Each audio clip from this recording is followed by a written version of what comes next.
teman-teman penikmat cerita-cerita horor di channel spesial horor.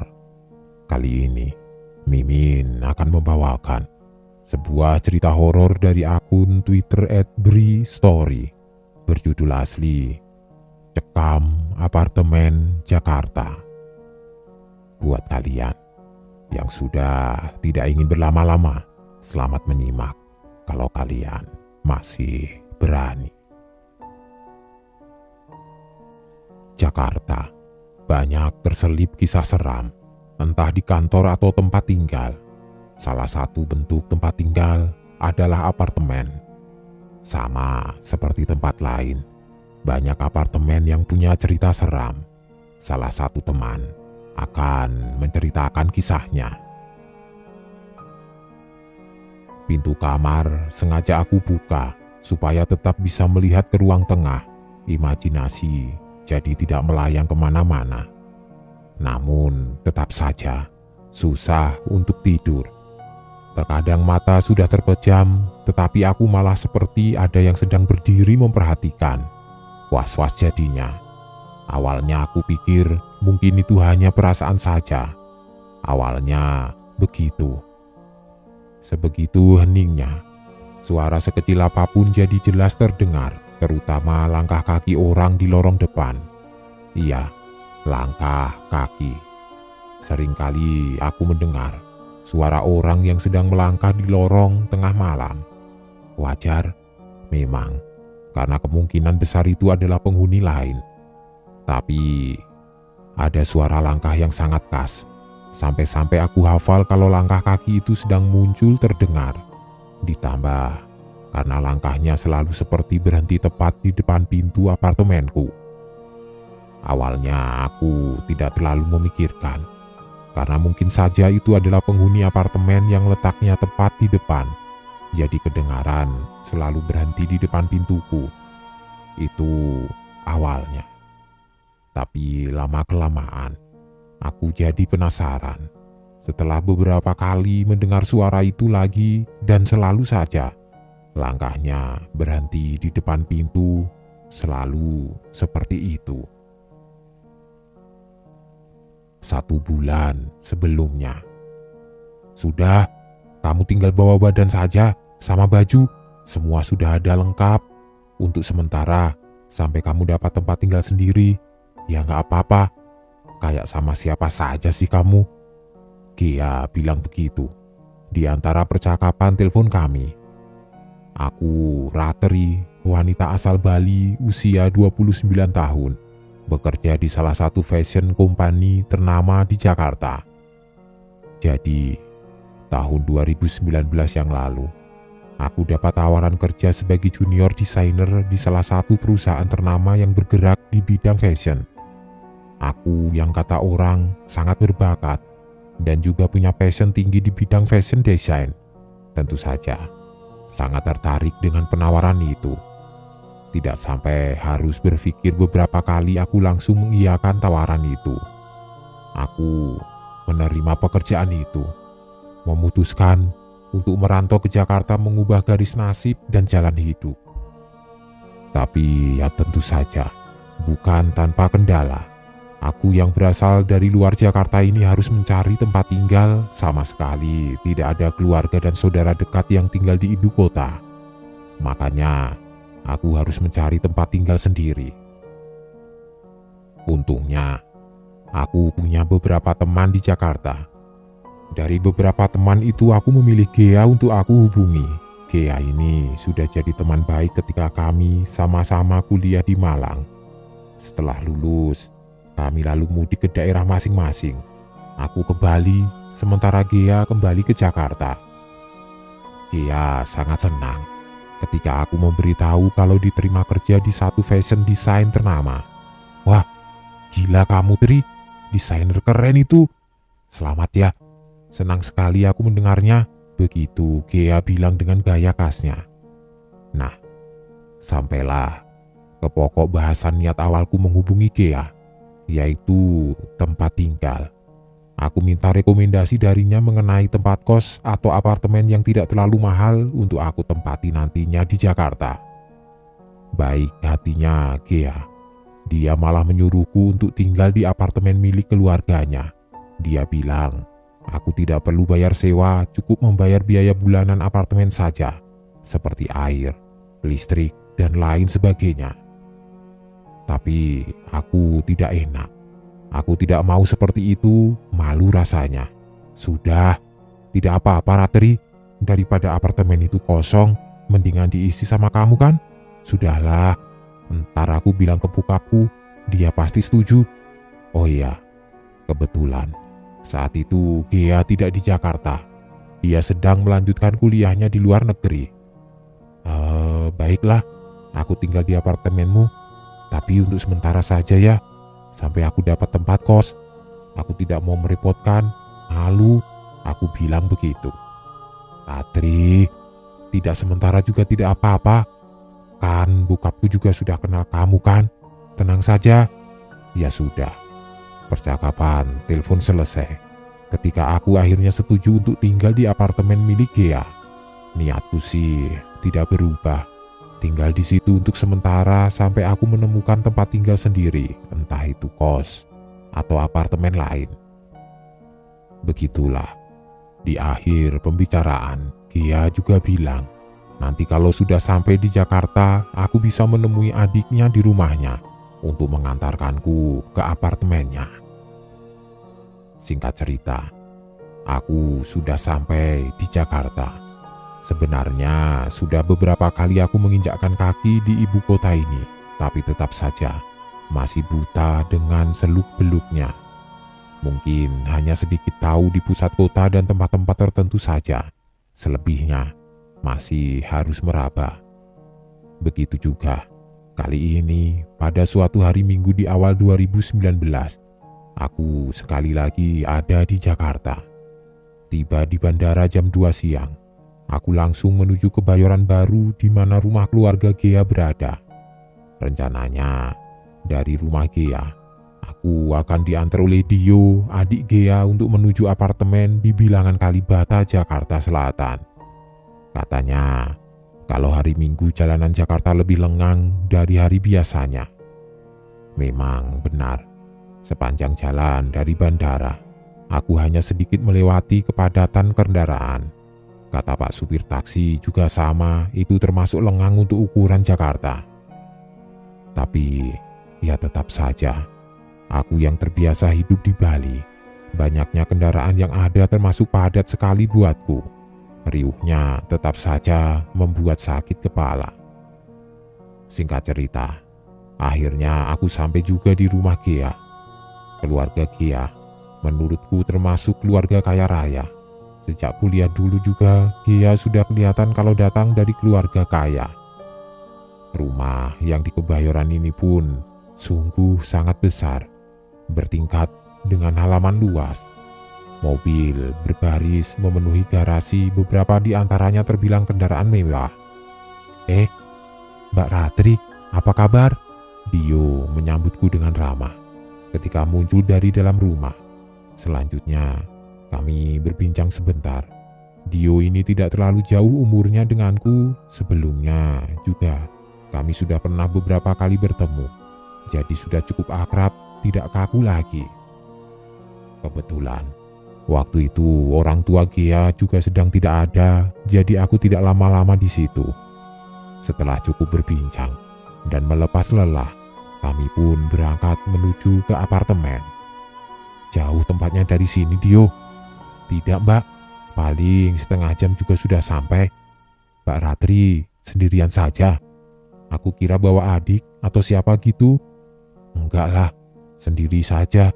Lagi pula aku kesini kan mau kerja, bukan jalan-jalan. Oh, begitu. Ya, tidak apa-apa sih. Aku lihat juga kalau Mbak Ratri ini pemberani. Dio, bisa saja. Ya harus beranilah, namanya juga anak rantau kan. Iya Mbak, pokoknya nanti kalau ada perlu apa-apa jangan sungkan telepon aku ya. Sebisa mungkin pasti aku bantu. Tengah malam sekalipun, jangan sungkan ya Mbak. Iya Dio, terima kasih ya. Percakapan di dalam kendaraan itu mengiringi perjalanan kami membelah mewahnya selatan Jakarta. Tempat orang mengukur batas-batas kejayaan. Benar yang Dio tadi bilang. Kurang lebih hanya 30 menit perjalanan kami sudah masuk ke satu wilayah apartemen. Termasuk wilayah yang luas. Di dalamnya ada belasan tower yang Dio bilang semuanya merupakan apartemen. Di kendaraan, Dio juga sempat cerita. Apartemen ini sebenarnya dibeli ayahnya dengan niat untuk membantu salah satu temannya yang sedang terlilit hutang. Dibeli sekitar tahun 2017.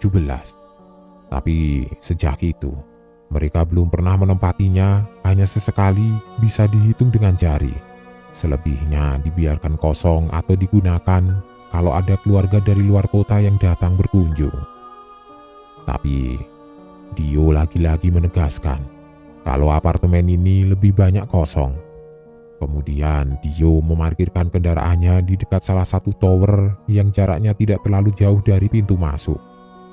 Sebelumnya, aku sudah mencari info mengenai apartemen ini di internet. Ingin tahu bentuknya, lingkungannya, suasananya. Sebenarnya banyak info negatif mengenai kompleks apartemen ini, tapi tidak sedikit pula info positifnya.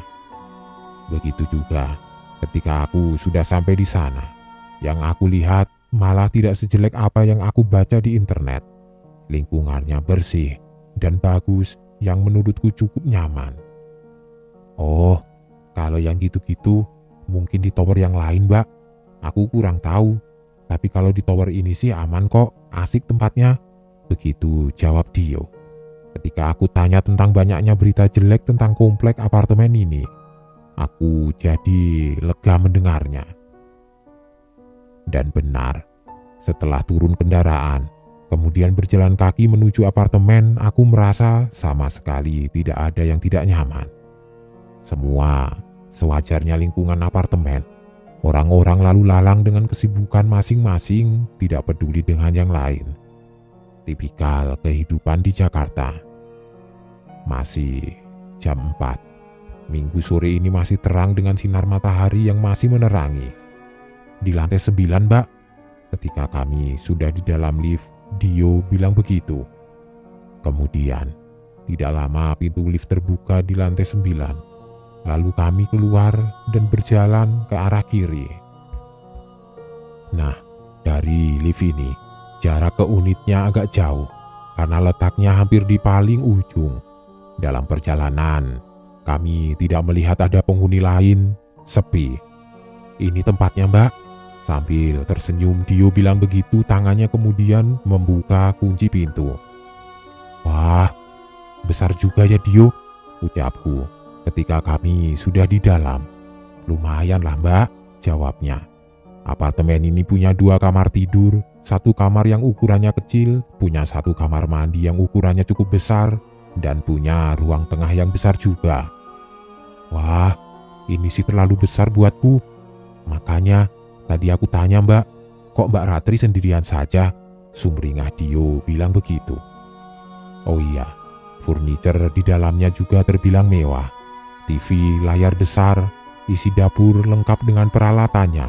Pokoknya benar yang dia bilang, aku tinggal bawa pakaian saja. Tapi, ya itu tadi, menurutku apartemen ini terlalu besar dan mewah buatku. Tapi ya sudahlah, tidak apa. Toh hanya untuk sementara, sampai aku mendapatkan tempat lain yang lebih kecil. Aku dan Dio berbincang sebentar, sambil dia menjelaskan tata cara tinggal di apartemen ini. Tapi aku mulai merasakan keanehan. Dio seperti ingin menggarisbawahi kalimat, "Jangan sungkan untuk telepon aku kalau ada apa-apa ya, Mbak." Beberapa kali dia ngomong begitu, entah kenapa. Iya Dio, aku telepon kamu kalau ada urgen ya, jawabku selalu. Sampai akhirnya sekitar jam 5, Dio pamit pulang, aku hanya mengantarkan sampai depan pintu. Kalau ada apa-apa, telepon aku ya Mbak, jangan sungkan. Sekali lagi, Dio bilang begitu sebelum pergi. Iya Dio, terima kasih banyak ya, salam buat papa mama. Setelah itu, Dio pulang. Tinggallah aku sendiri di apartemen besar ini. Jam 9 malam. Sambil ditemani minuman dingin, aku memandang keluar jendela, menikmati pemandangan. Walau letak apartemen tidak terlalu tinggi, tapi masih cukup indah city light yang kelihatan. Sebelumnya, tidak memakan waktu lama buatku untuk unpack dan merapihkan barang bawaan. Karena yang aku bawa juga tidak terlalu banyak. Jadinya bisa langsung istirahat menikmati suasana apartemen ini. Tapi sekitar jam setengah 10, aku baru ingat kalau ada beberapa barang keperluan yang harus aku beli. Makanya berniat untuk turun karena tadi aku lihat ada minimarket di dekat parkiran. Hampir jam 10 malam aku turun. Sesampainya di bawah, aku bersyukur kalau ternyata minimarket masih buka. Lantas, buru-buru masuk dan mencari barang perlengkapan yang aku butuhkan. Tidak lama, ketika sudah selesai, aku langsung keluar minimarket.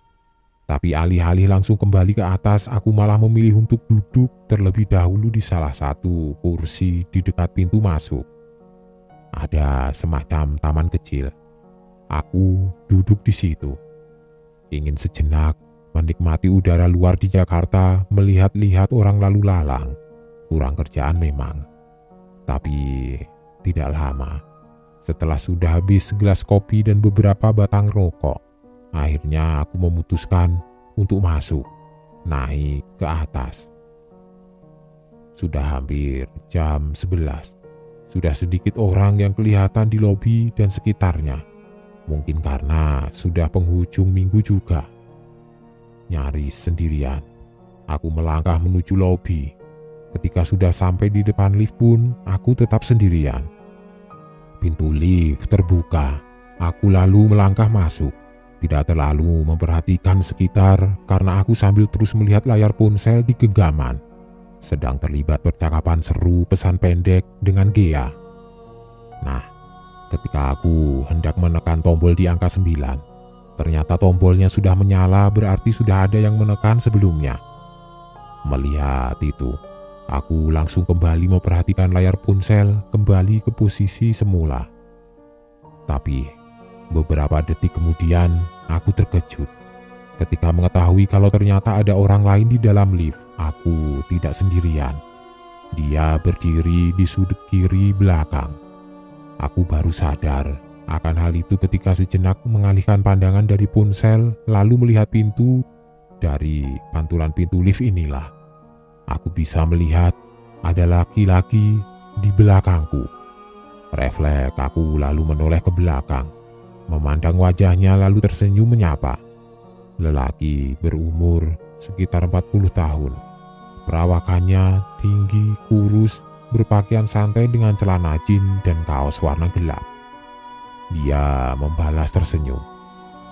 Beberapa belas detik kemudian, pintu terbuka di lantai 9. Aku lalu keluar melangkah ke arah kiri. Di dalam lift, beberapa saat sebelumnya, aku melihat kalau tombol yang menyala hanya tombol nomor 9. Seharusnya lelaki tadi juga ikut keluar, tapi aku tidak mau terlalu memperhatikan, lebih memilih untuk terus melangkah. Saat itu, aku sama sekali tidak mendengar ada suara langkah di belakang. Tentu saja, aku penasaran lalu akhirnya menoleh. Ternyata kosong, tidak ada siapa-siapa. Lelaki tadi sepertinya masih di dalam lift, tapi aku tidak bisa memastikan karena posisi berdiri sudah tidak bisa lagi memandang langsung ke dalam lift. Ya sudah, aku kemudian melanjutkan langkah.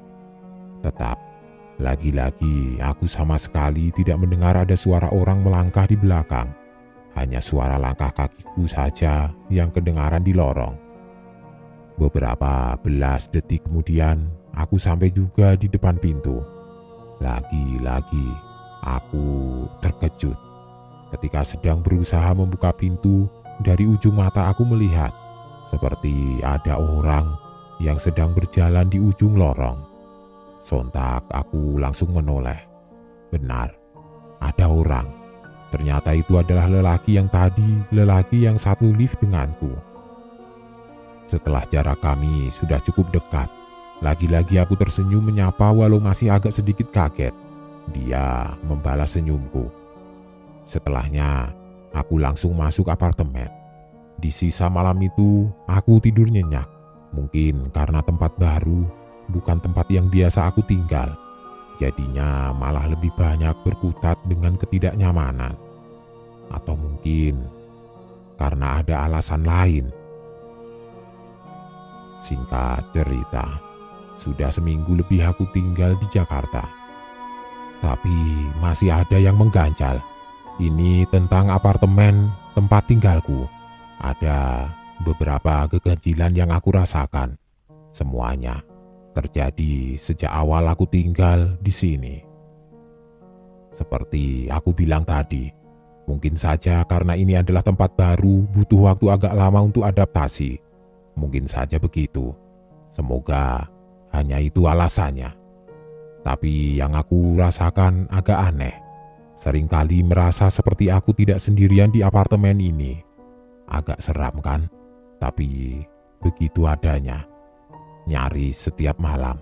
Aku sangat susah tertidur, sesekalinya terlelap selalu tidak nyenyak. Kalau mata terpejam, sering merasa kalau seperti ada yang berdiri memperhatikan. Seperti itu. Makanya aku takut untuk memejamkan mata.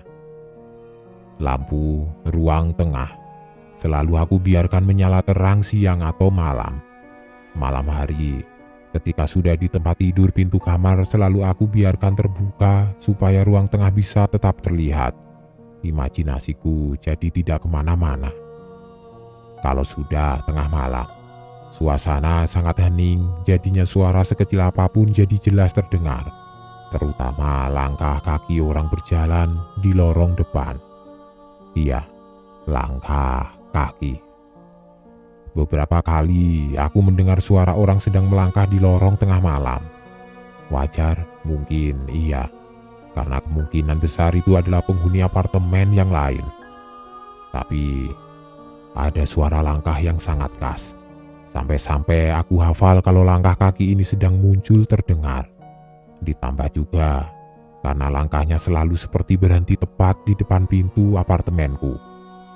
Tapi awalnya aku tidak terlalu memikirkan, karena mungkin saja itu adalah penghuni apartemen yang letaknya tepat persis di depan. Jadi kedengaran selalu berhenti di depan pintu. Itu awalnya. Tapi lama-kelamaan aku jadi penasaran. Setelah beberapa kali aku mendengar suara itu lagi dan selalu saja langkahnya berhenti di depan pintu. Selasa malam. Seharian ini aku dihajar dengan kegiatan yang sangat melelahkan. Hari yang cukup menantang, tapi syukurlah akhirnya bisa terlewati. Ditemani segelas minuman dingin. Sampai hampir jam 11, aku masih duduk menonton TV di ruang tengah, melepas lelah, menenangkan pikiran. Lelahnya masih terasa, karena baru tadi jam 9 aku sampai di apartemen. Seperti biasa, aku sendirian, sepi, ditemani kekosongan ruang. Hening suasana terasa sangat, walau suara TV memonopoli. Mungkin karena sudah terlalu lelah beberapa kali aku ketiduran di atas sofa ruang tengah ini. Tapi kemudian terkesiap, terjaga lagi. Sampai akhirnya, sekitar jam setengah 12 malam, tiba-tiba hening sepi tidak lagi mendominasi. Ada suara yang akhirnya memecah sunyi. Ada langkah kaki. Terdengar ada suara orang yang sedang berjalan di lorong. Suara langkah kaki yang sudah beberapa kali aku dengar sebelumnya. Bunyinya khas, iramanya sudah aku hafal. Suara langkah yang selalu berhenti tepat di depan pintu, selalu seperti itu. Tapi kali ini beda. Entah apa yang menyulut. Aku malah langsung bangun dari duduk, lalu melangkah menuju pintu. Ingin tahu siapakah yang sedang melangkah itu. Penasaran. Dan benar, kali ini pun sama. Langkahnya berhenti tepat di depan pintu. Ya sudah. Selang beberapa detik kemudian aku langsung membuka pintu. Kosong. Depan pintu tidak ada siapa-siapa. Celingak-celinguk aku melihat ke arah lorong, sama sekali tidak ada orang. Tidak ada pintu apartemen lain yang terbuka juga. Siapa tadi yang jalan? Aku bergumam sendirian. Namun tiba-tiba aku merasakan ada hembusan angin menerpa wajah dan tubuh. Angin ini seperti berhembus dari lorong, lalu masuk ke dalam apartemen. Saat itu tiba-tiba merinding. Tentu saja, aku lalu langsung menutup pintu. Di dalam apartemen, aku merasa ada yang aneh. Hawanya beda. Sudahlah. Aku langsung mematikan TV lalu masuk kamar. Namun tetap, pintunya aku biarkan terbuka. Di dalam kamar, aku merebahkan diri di tempat tidur, memaksa diri melakukan hal yang sepertinya mustahil untuk dilakukan saat ini, yaitu tidur. Ya mana mungkin aku bisa tidur. Sejak beberapa menit yang lalu perasaanku sudah tidak enak. Apartemen ini hawanya makin aneh. Beberapa kali aku memaksa mata untuk terpejam, tapi tidak bisa. Karena selalu merasa seperti ada yang sedang memperhatikan kalau mata tertutup. Sampai akhirnya, entah di percobaan keberapa, aku hampir sukses terlelap. Tapi tetap merasakan ada keanehan. Namun kali ini sangat berbeda. Ada yang beda. Antara sadar dan tidak sadar, dalam keadaan mata terpejam, aku merasa seperti ada yang sedang memperhatikan. Aku merasakan seperti itu.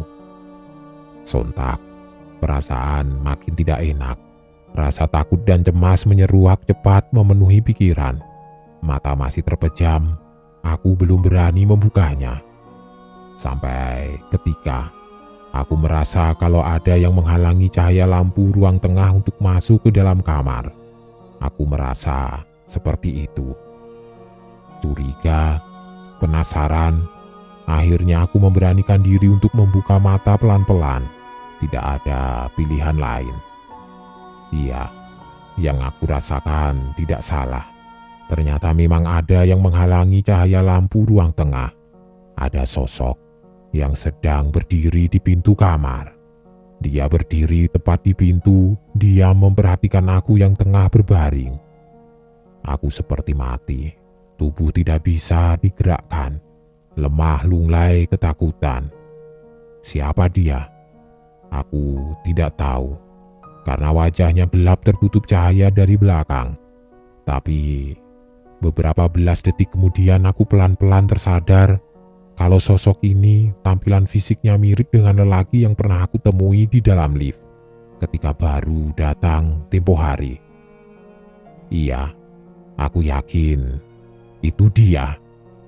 Terus seperti itu, dia berdiri di pintu, dia memperhatikan sementara aku tetap terkunci ketakutan. Hingga akhirnya sosok lelaki ini bergerak juga. Dia melangkah pelan menuju ruang tengah. Sungguh pemandangan yang mengerikan.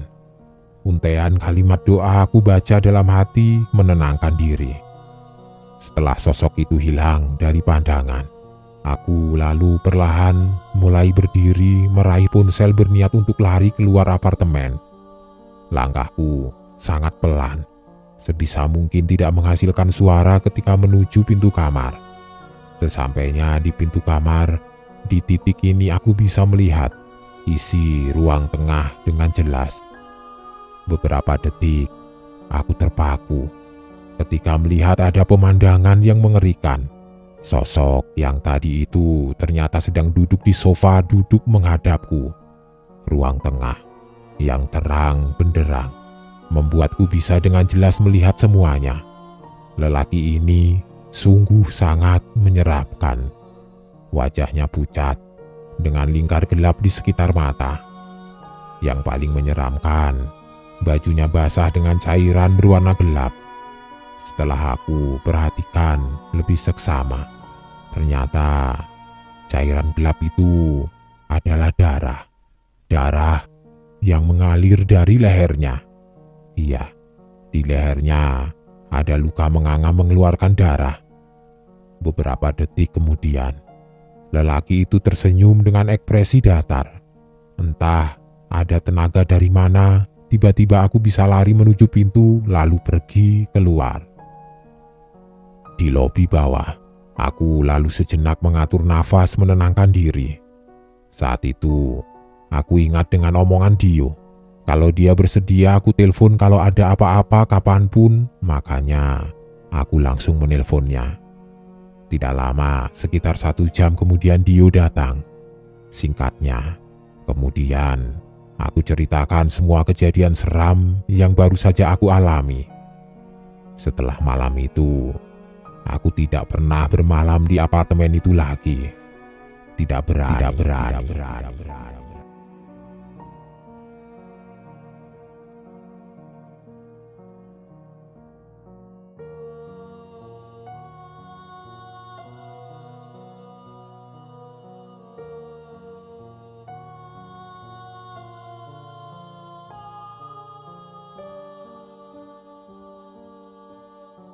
Sebuah cerita horor dari akun Twitter @beristory yang berjudul asli Cekam Apartemen Jakarta episode 2 akan segera Mimin bawakan buat kalian semua, teman-teman penikmat cerita-cerita horor di channel spesial horor dimanapun kalian berada.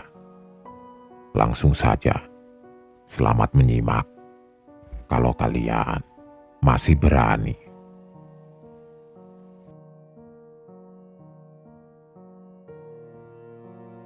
Ya sudah sih, kamu menginap di apartemenku saja dulu, sampai dapat kosan yang baru. Ribet banget hidup kamu. Takut aku, Hes? Takut apaan? Takut malah betah? Ntar tidak pindah-pindah aku. Alah, kalau betah ya syukur, kamu bisa nemenin aku. Serius, kan udah aku bilang dari dulu, kamu tinggal bareng aku juga tidak apa-apa. Itu percakapanku dengan Hesti, salah satu teman dekatku di kampus. Kami satu jurusan di salah satu universitas swasta di Jakarta. Awal tahun 2019, percakapan itu terjadi, di mana semuanya bermula. Namaku Hera, asal Surabaya, sedangkan Hesti Mojang Priangan. Diawali dengan aku yang harus meninggalkan tempat kos yang sudah aku tinggali selama 2 tahun lamanya. Ada satu alasan yang memaksaku untuk harus keluar dari tempat kos itu, lalu pindah ke tempat lain.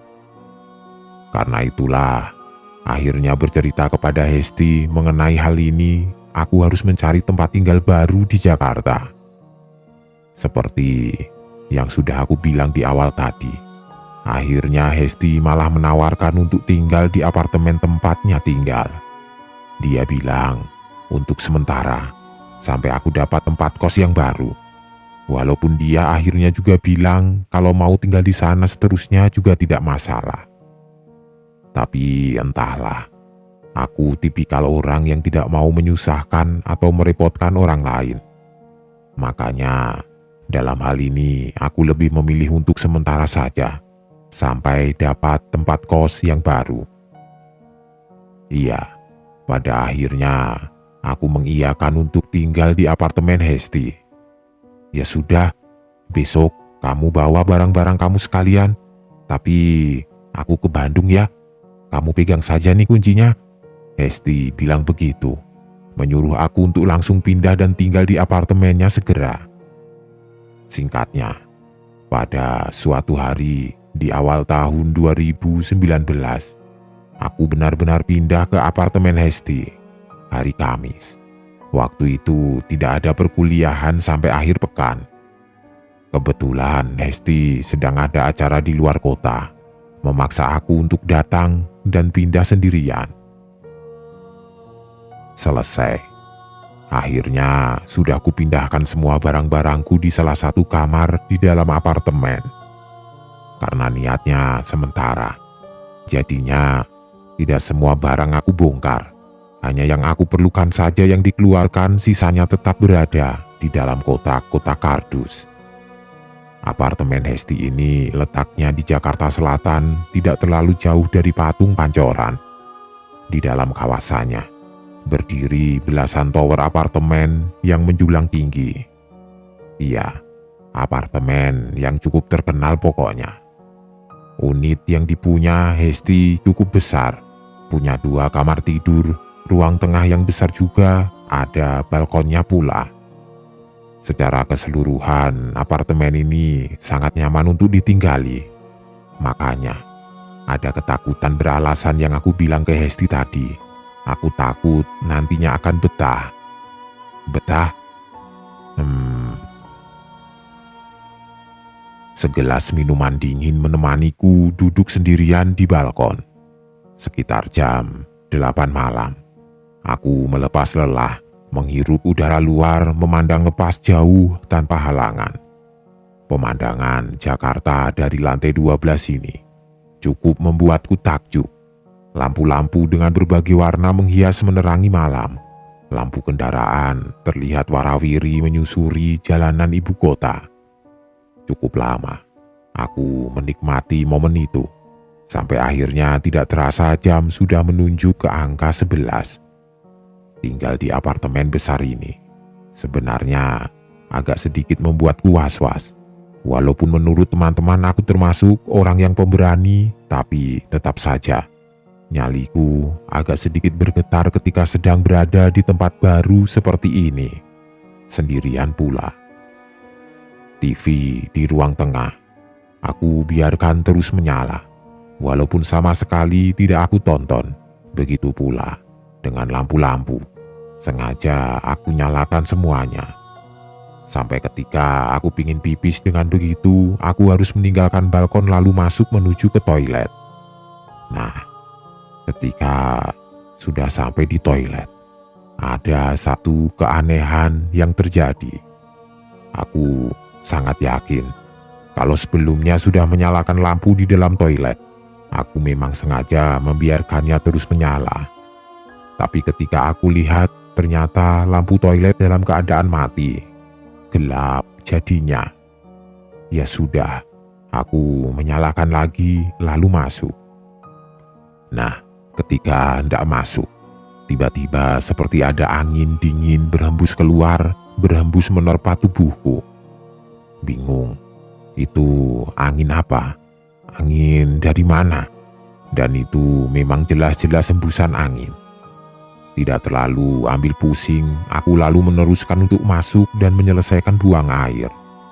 Ketika berada di dalam toilet, aku membiarkan pintu tetap terbuka, tidak berani menutupnya. Toh aku juga sedang benar-benar sendirian, pikirku begitu.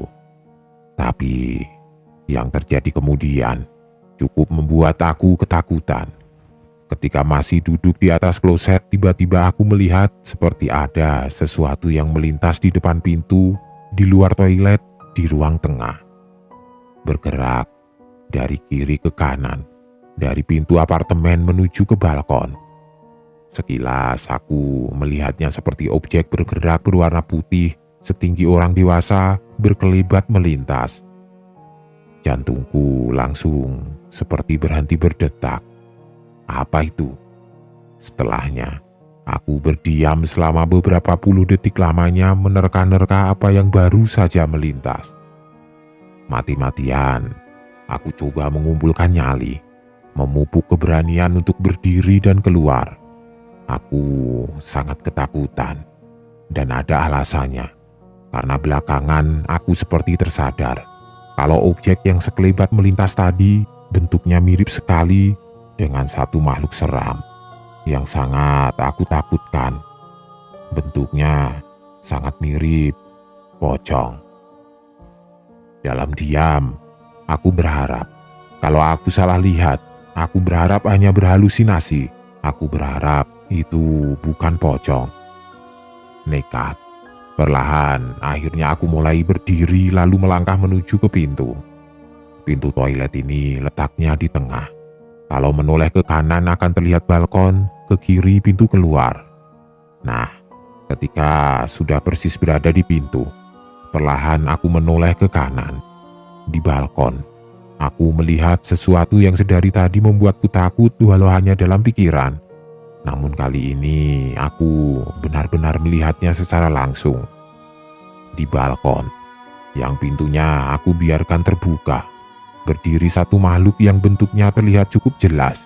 Sosok putih kusam, setinggi orang dewasa, berdiri diam dengan lilitan tali yang melingkar di beberapa bagian tubuhnya. Iya, aku melihat ada pocong sedang berdiri di balkon. Tidak bisa melihat wajahnya secara jelas, tapi dapat dipastikan kalau pocong itu berdiri menghadap ke dalam, berdiri menghadap aku, menatap. Sontak, aku menangis dalam diam. Beberapa detik terpaku menatap sosok menyeramkan itu. Entah berapa detik kemudian, aku akhirnya seperti tersadar. Lalu mengalihkan pandangan dari balkon. Kemudian sambil menunduk, aku bergerak menuju meja ruang tengah, meraih ponselku. Setelah itu perlahan melangkah menuju pintu berniat untuk melarikan diri keluar. Aku bergegas keluar, pergi menjauh. Pintu apartemen masih dalam keadaan terbuka ketika aku melangkah cepat menuju ke lift. Berlari kecil menyusuri lorong. Dan entah penasaran atau bagaimana, bodohnya aku malah menoleh ke belakang, melihat ke arah pintu apartemen. Ternyata pocong sudah berpindah tempat. Dia terlihat berdiri di depan pintu di lorong, berdiri memperhatikan aku. Aku menekan tombol lift berkali-kali agar cepat terbuka. Ketika pada akhirnya sudah sampai di depannya, syukurlah, akhirnya pintu lift terbuka, lalu aku masuk ke dalamnya.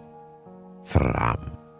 Ketika pintu lift masih dalam proses tertutup, aku masih bisa melihat pocong itu di kejauhan. Dia masih berdiri di depan pintu apartemen. Selesai. Malam pertama, yang seharusnya menginap di apartemen Hesti malah aku habiskan dengan bermalam di tempat kos temanku yang lain. Malam menyeramkan itu merupakan malam yang sangat menakutkan buatku. Setelahnya, aku tidak berani tinggal di situ sendirian. Setelah Hesti kembali dari Bandung, aku baru berani untuk tinggal di situ lagi. Tapi tetap saja, masih terus merasakan trauma, ketakutan, tetap terus ada. Aku belum menceritakannya kepada Hesti. Aku pikir toh hanya sementara tinggal di situ. Nanti saja akan aku cerita semuanya kalau pindah ke kos baru. Berikutnya, hari terus bergulir. Aku masih tinggal berdua dengan Hesti di apartemennya. Yaitu tadi, harus selalu ada Hesti. Aku tidak mau tinggal sendirian, pokoknya tidak mau. Entah ketika sudah hari keberapa tinggal di situ, aku lagi-lagi mengalami kejadian yang awalnya aku anggap biasa. Karena memang itu sangat biasa. Tidak ada seram-seramnya sama sekali. Aku lupa waktu itu hari apa. Yang pasti sudah sore.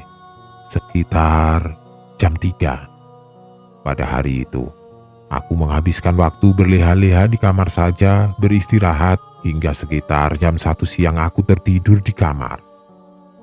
Ketika aku mulai tidur, Hesti masih ada di apartemen. Sekitar jam 3 aku terbangun karena mendengar ada suara orang sedang berbincang di ruang tengah.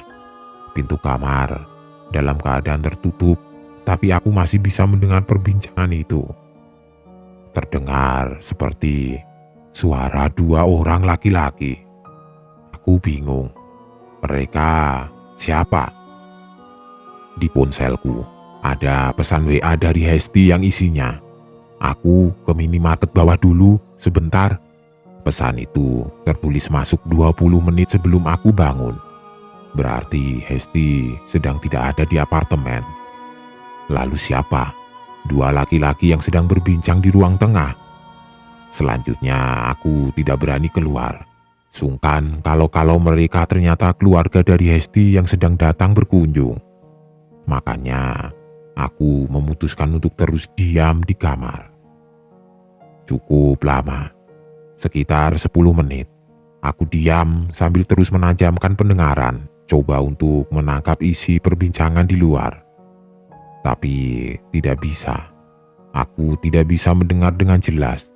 Hanya gumaman-gumaman yang diselingi dengan tawa yang tertahan. Itu pun seringkali ada jeda hening cukup lama. Ya sudah, akhirnya aku menghabiskan waktu dengan membuka ponsel. Namun, beberapa menit kemudian, perhatianku kembali teralih karena tiba-tiba suara perbincangan di luar menghilang cukup lama. Kira-kira beberapa menit. Kok tiba-tiba sepi? Aku lalu berdiri, berjalan menuju pintu, tidak membukanya tapi mendekatkan telinga untuk mencoba menajamkan pendengaran. Tapi tidak ada apa-apa, sepi yang ada, ruang tengah seperti kosong. Kemana dua orang tadi? Kemudian aku mendengar ada suara pintu terbuka, pintu depan. Terdengar suara langkah masuk. Tiba-tiba pintu kamar yang ada aku di dalamnya terbuka. Ada yang mendorongnya dari luar. Ah, ternyata Hesti. Kaget aku, Hes, ucapku. Maaf, aku pikir kamu masih tidur. Ngapain kamu berdiri di depan pintu? Tanya Hesti. Kemudian aku ceritakan semuanya tentang mendengar ada dua orang laki-laki tadi. Oh, itu omku. Kadang dia mampir ke sini kok. Begitu jawaban Hesti dengan sedikit terbata. Ya sudah, tidak ada pertanyaan lebih lanjut. Laki-laki itu tadi ternyata omnya Hesti. Sebentar saja Hera, tenang saja. Paling lambat jam 11 aku sudah balik. Pada suatu malam, sekitar jam 7 Hesti bilang begitu. Dia berencana untuk jalan keluar bersama pacarnya. Aku tentu saja awalnya tidak setuju. Sempat bilang kalau begitu aku pergi juga kemana saja, yang penting tidak di apartemen sendirian. Aku takut. Tidaklah, kamu tidak usah pergi. Aku usahakan deh, jam 10 sudah balik. Kamu parno amat sih. Sudah loh, tidak usah kemana-mana ya. Ya sudah. Dengan berat hati aku mengiyakan. Aku pikir toh Hesti akan pulang malam ini juga. Begitulah. Akhirnya Hesti pergi meninggalkan aku sendirian sekali lagi. Malam terus bergulir. Sudah hampir jam 11. Aku masih duduk di balkon menghabiskan waktu menunggu Hesti yang belum datang juga. Was-was dan kecemasan tentu saja harus melintas, masih trauma dengan kejadian pocong waktu itu. Tapi karena sebelumnya hari sudah sangat melelahkan, akhirnya aku memutuskan masuk kamar, akan coba memaksa diri untuk tidur. Agak kesal karena Hesti tidak menepati janji. Sudah berapa kali aku WA tadi jawabannya selalu on the way. Entah OTW kemana, kesal aku. Ya sudah, akhirnya aku masuk kamar. Setelah sudah di dalam kamar, kali ini aku menutup pintunya takut kalau ada yang melintas lagi di depan pintu. Aku membiarkan lampu dalam keadaan menyala terang, namun aku tetap memaksa mata untuk terpejam. Syukurlah, ternyata tidak ada hambatan. Tidak lama kemudian, aku terlelap. Mengucek-ucek mata, tiba-tiba aku terjaga. Langsung meraih ponsel, ternyata sudah hampir jam 1. Hanya sekitar 2 jam saja aku sempat terlelap. Kenapa tiba-tiba terjaga? Karena ada yang membangunkanku.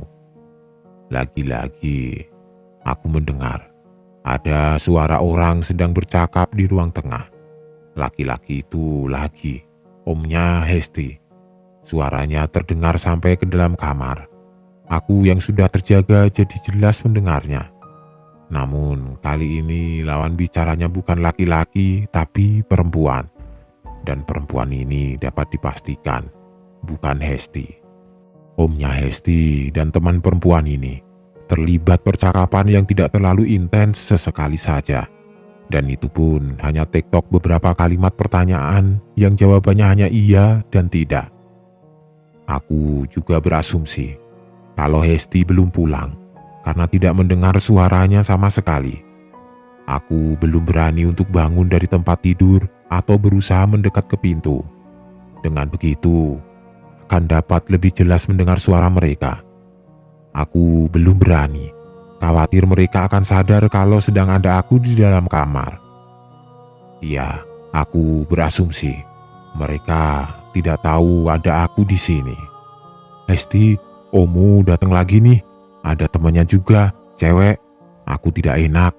Kamu katanya mau balik, kok belum sampai juga sih? Pesan WA aku kirim ke Hesti dengan sedikit mengomel. Karena sudah hampir jam 1 dia belum pulang juga. Ya wajar saja, aku WA dia. Aku jadi tidak nyaman tinggal di apartemen miliknya ini dengan tidak ada tuan rumah. Ditambah ada omnya yang tiba-tiba datang dengan membawa teman. Aku jadi tidak enak hati. Cukup lama, pesan WA aku tidak dijawab oleh Hesti. Sebelum akhirnya sekitar 15 menit kemudian ada pesan masuk. Omku yang mana? Pesan pendek Hesti bertanya seperti itu. Om kamu loh, kamu kan bilang kemarin, kadang-kadang ommu datang sebentar. Bagaimana sih? Jawabku. Oh, omku yang itu. Iya, biarin saja Rah. Kamu di kamar saja. Dia tidak bakalan notice kalau kamu ada di kamar. Kamu tidak usah keluar. Dia bawa teman sekarang, cewek. Lagi ngobrol tuh di ruang tengah. Teman cewek. Oh, iya. Dia kadang bawa temannya.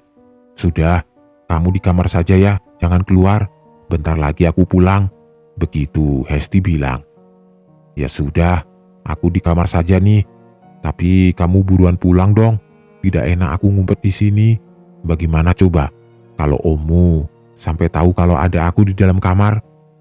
Enggak lah, omku tidak akan sadar kalau kamu ada di situ. Sudah, kamu diam saja. Aku balik sekarang. Percakapan selesai. Aku turuti apa yang Hesti bilang. Tetap diam di kamar menunggu sampai dia pulang. Setelahnya, waktu berjalan lagi. Dalam keheningan, aku terus diam di atas tempat tidur sambil terus menajamkan pendengaran. Coba menangkap setiap rangkaian kata membentuk kalimat yang terdengar dari pembicaraan omnya Hesti dan temannya. Tapi tidak bisa. Hanya sedikit kata yang dapat aku tangkap agak jelas. Selebihnya hanya gumaman mengambang antara ada dan tiada. Selain itu, aku juga berharap Hesti akan menepati janjinya untuk pulang sebentar lagi. Sangat tidak nyaman berada dengan orang yang tidak aku kenal dalam satu apartemen. Cukup lama berdiam di atas tempat tidur. Sampai akhirnya aku tidak tahan lalu memutuskan untuk bangun, melangkah, mendekat pintu. Kenapa begitu? Kenapa tiba-tiba aku nekat ingin membuka pintu? Karena seketika suara percakapan itu hilang, hening, dan sepi jadinya. Pada kemana orang-orang itu? Sudah pergikah? Tapi sepertinya tidak mungkin. Karena sama sekali aku tidak mendengar ada suara pintu terbuka atau tertutup. Ya sudah, aku penasaran. Akhirnya memutuskan untuk mencari tahu, berniat membuka pintu untuk melihat situasi ruang tengah. Tapi ketika sudah hanya tinggal memutar gagang pintu, tiba-tiba ponselku berbunyi dan ada pesan masuk. Itu ternyata WA dari Hesti.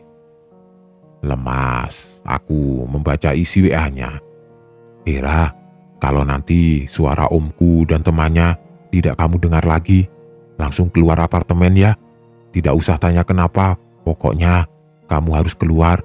Terus tunggu aku di depan lobi bawah. Tulis Hesti. Kenapa, Hes? Ada apa?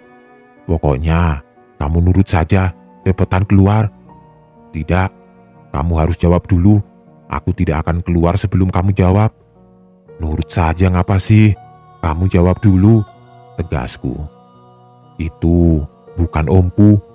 Tidak tahu itu siapa. Aku tidak mau kamu ketakutan. Pokoknya kamu harus pergi dari situ cepetan. Tunggu aku di lobi bawah. Mengumpulkan segenap nyali dan keberanian, akhirnya aku mampu untuk memutar gagang pintu lalu perlahan membukanya. Celah pintu melebar perlahan, karena memang aku mendorong membuka dengan sangat pelan. Aku ketakutan, takut kalau ada pemandangan seram di ruang tengah. Aku diam, jantungku seperti berhenti berdetak. Aku ketakutan teramat sangat ketika akhirnya bisa melihat ruang tengah dengan sepenuhnya. Ketika pintu sudah terbuka lebar, ruang tengah tidak dalam keadaan kosong. Ternyata di situ ada dua sosok yang sedang duduk di sofa berhadapan, terpisah oleh meja di tengahnya. Sosok laki-laki dan perempuan. Yang lelaki mengenakan kemeja lengan panjang warna putih, yang perempuan duduk dengan rambut tergerai sebahu. Pakaiannya berwarna gelap kusam. Menyeramkan, karena kemudian mereka berdua menatapku dengan wajah pucatnya, tersenyum datar tanpa ekspresi. Aku sangat yakin kalau mereka bukan manusia, karena wujudnya sangat mengerikan. Kemudian, akhirnya aku memutuskan untuk berlari menuju pintu berniat untuk keluar. Ketika pada saat terakhir, aku berdiri menatap mereka samar terdengar suara pelan dan datar dari si sosok perempuan. Aku menangkap dia bilang begini, "Jangan pergi." Tidak pikir panjang, aku langsung lari keluar, pergi dari situ secepatnya.